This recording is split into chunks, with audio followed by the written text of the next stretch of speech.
Welcome to this explainer by Forge College. So, if you were with us for our last lesson on scoping and architecture for a DeFi lending and derivatives app, you know we've already laid the theoretical groundwork.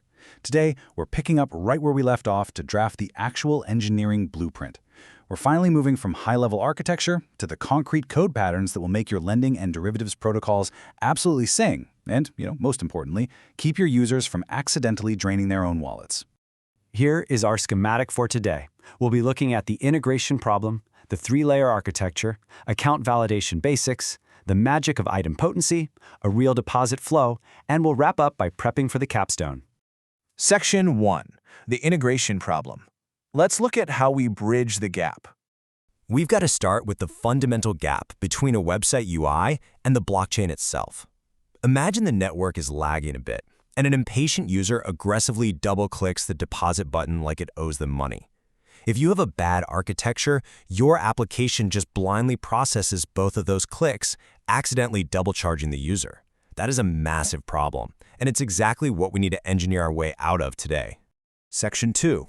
The three-layer architecture. Insulating the UI.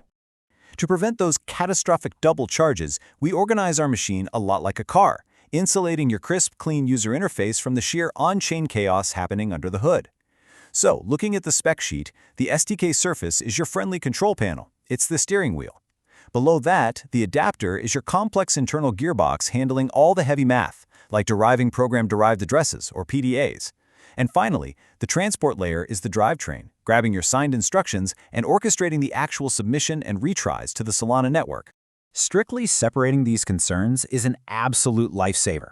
It ensures that your front-end team doesn't spontaneously combust trying to update instruction orders every single time the underlying smart contract changes. With this setup, the UI just calls a clean, simple function, and the adapter handles all the messy protocol logic in the background. Section 3. Account validation basics. Checking the data. Now, before our machine actually processes any request and flings it out to the blockchain, it needs to check if the incoming parts are even compatible.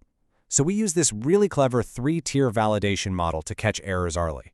First, syntactic checks. That's the quick, obvious stuff like making sure the deposit amount is actually greater than 0. Second, we have semantic checks, where we do on-chain reads to make sure the PDA exists and the token mints actually match. And third, we make conservative assumptions for mutable things like market liquidity. We leave the final authoritative say to the smart contract itself, because attempting to duplicate the entire blockchain's logic on the client side is a fantastic way to melt your users' browsers.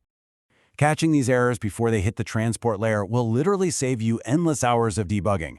By returning deterministic pre-flight errors like clearly stating that a user atom missing, you make your application highly testable and incredibly robust. You're building a fortress, not a house of cards.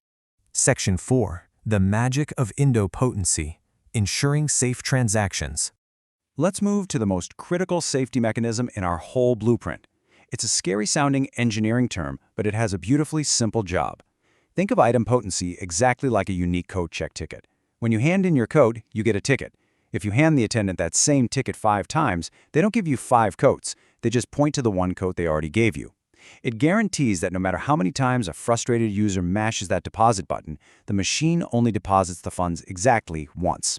Without idempotency, a network hiccup causes a retry, which inadvertently creates a duplicate transaction, draining the user's wallet. Total nightmare, right? But with idempotency, we generate a deterministic key right at the SDK surface. Because of that, the transport layer can safely retry failed network requests over and over again, reusing that exact same key, which completely eliminates any risk of an accidental double spend.